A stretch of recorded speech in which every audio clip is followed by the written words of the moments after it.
Here we go. So, someone asked me to do a video on this. In here, I have some clarified bacon grease. Basically bacon grease and you skim the fat off of it. Something like that.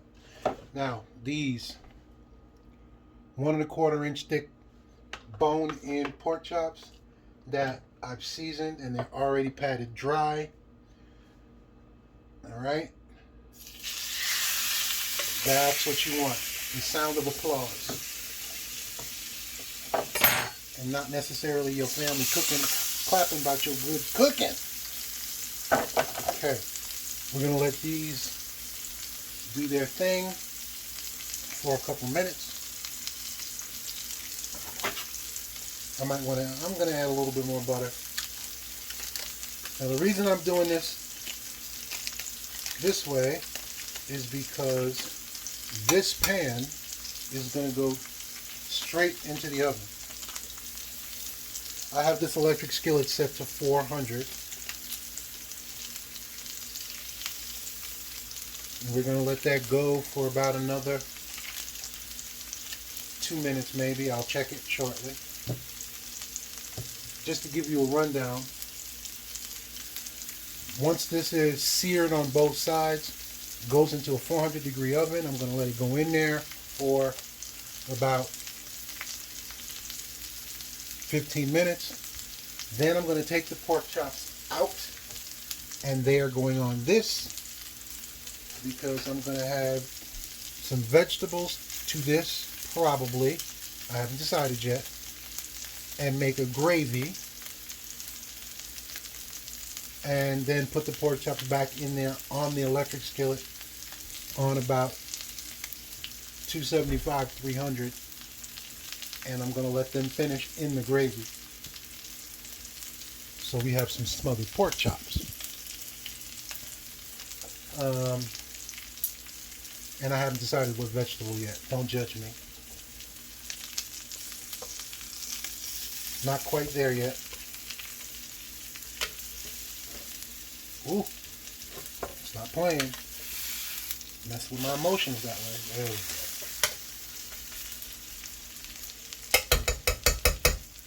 go. Now, those who already know,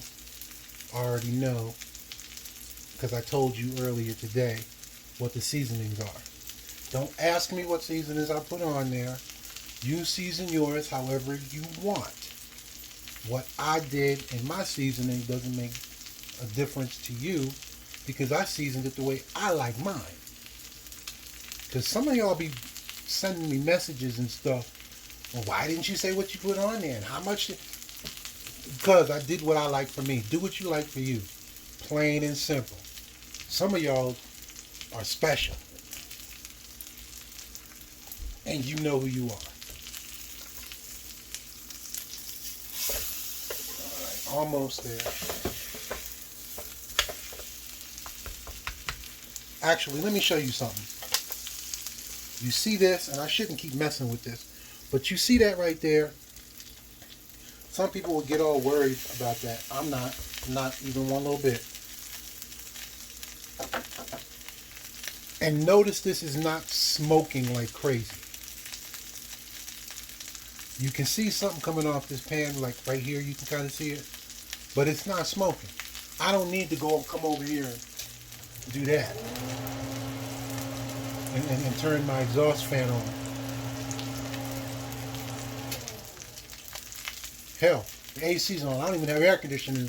I don't even have windows open right now because the AC's on.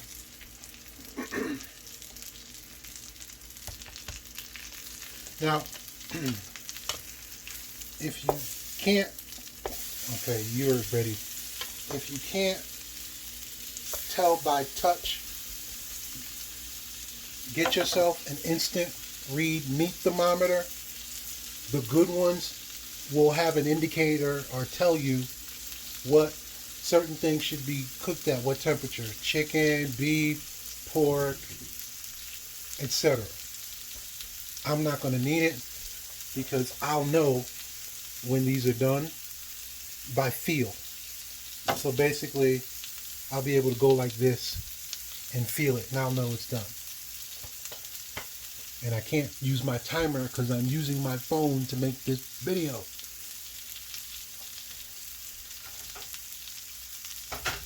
Alright, so this is my first time trying to do a video, most of it without cutting. And I don't like y'all that much. I don't have that much to say, really, to be honest with you. Make sure my oven is at temperature. Again, that's 400. So here's something though. You want to cook bone-in pork chops for about, I'd say 8.5, 9 minutes per inch of thickness. Boneless, you want it to be about 7 minutes per inch of thickness. These are 1.25 inches, and I actually took out a ruler and measured them at this point right here, right there, right there. So I'm gonna let these go in the oven for like 8 minutes, 9 minutes before I take them out, start the gravy, and then put them back in. When I put them back in, like I said, I'm not putting it in the oven. I'm going to put it back on the electric skillet for a few minutes because they're basically going to be done. I just want that gravy to get all up in the business. Whoops. Okay, so that one is done well enough the way I want it. That one is done enough the way I want it. Let me move you over there. Move you over here. Because now I'm going to do something you don't see a lot of folks do. My homemade chicken broth.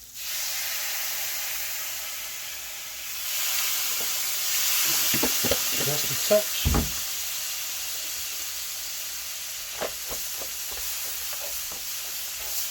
Okay.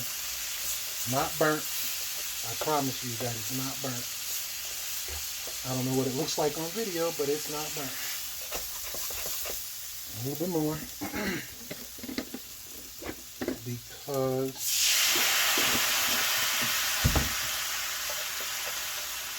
I want to deglaze this a little.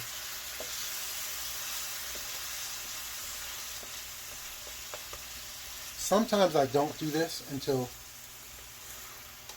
after I take it out the oven. It all depends on what seasonings I put on there. And one of the reasons why this looks darker than normal is because of one of the seasonings that I put on here. Actually, I'll show you. Right there. Love this stuff. Coffee. Yeah, motherfucker, that's what I just said, didn't it? Don't knock it till you try it. Step outside your box a little bit. I can tell you right now, anybody who's eating my food that's had it on there and they didn't know, they just thought the food was good and wanted to know what I did with it. That's my little secret. Well, I just told you, bitches. But anyway, when you're doing stuff like this in a pan, don't crowd your pan. So let's just say I had 8 pork chops that I wanted to do this size. Well, I wouldn't be trying to cram all 8 of them in this pan. I would do 4. Okay? But anyway, so now this is going to go in the oven and I'll come back after. Alright, my roux is ready. You'll notice it's rather brown. That's because I'm doing it more Cajun, similar to what you would do for an etouffee. Okay, chicken stock.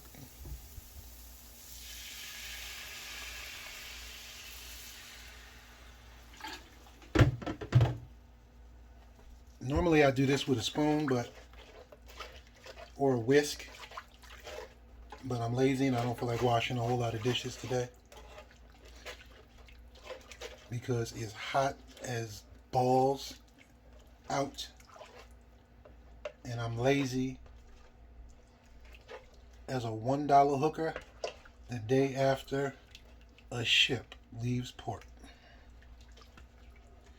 Brother's tired. So normally I would do onions because I'm allergic to mushrooms. Well, normally I would do an onion gravy with my smothered pork chops. But since I decided to do more Cajun, I did onions, green bell pepper, and celery. You do whatever you want. And I will put the pork chops in here once this tightens up a little bit. I'm sorry, I forgot to tell you. When I put this pan in the oven, I put it in the oven covered. In case anybody is wondering, yes, this copper electric skillet is safe to go in the oven. As a matter of fact, the base is rated, I think, up to oven temperatures of 600-800 degrees. And the top, which is a glass top, somewhere around 500, something like that. So yeah, it's one of the reasons why I bought this thing. It's convenient. When I'm doing certain things, I want a certain steady temperature, but also because this is safe in the oven. Okay, it's starting to thicken up. How do you know when it's good enough? When it coats the back of a spoon and doesn't really come off, or it's only coming off a little bit, she's good to go.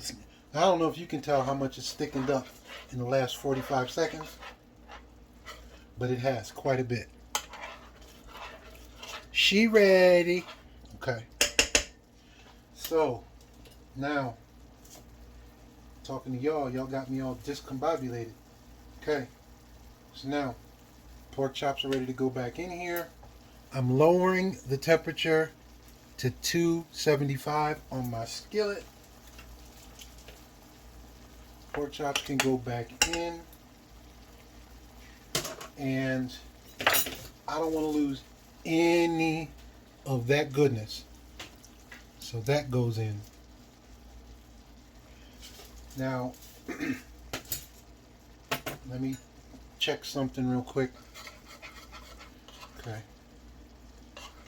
So I just like to do this. Put some of that grava on top of the pork chops.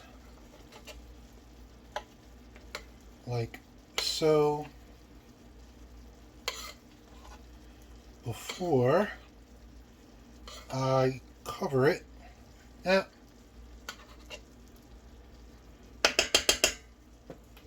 Alright, now I'm going to cover it and let this just slowly do its thing. Actually, you know what? Excuse me. I want to put just a little bit more chicken stock in there. Just a touch. And I'm going to cover this and I'm going to let this go for a few minutes. My vegetables are almost done.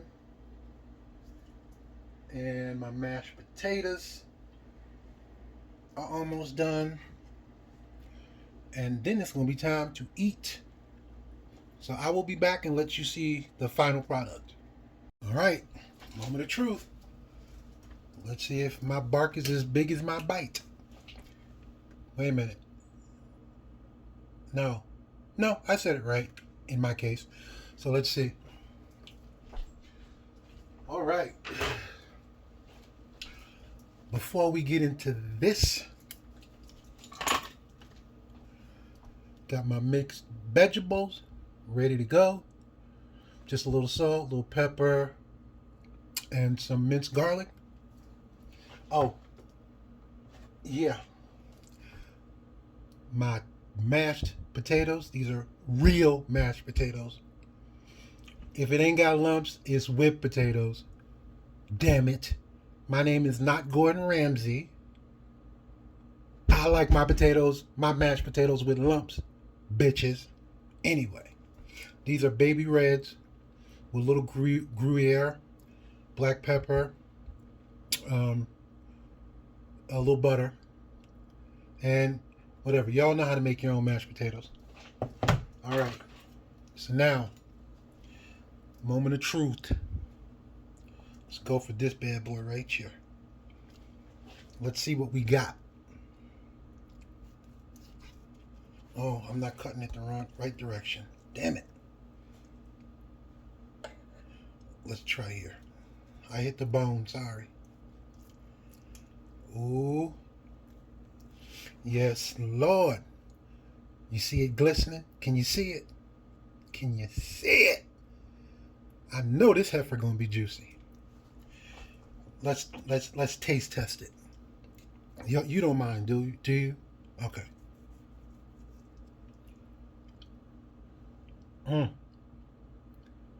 Glistening. Oh. Jump back. Make me want to kiss myself. Well, you have to excuse me. I'm going to pour me a glass of bourbon on the rocks, and I'm going to get busy.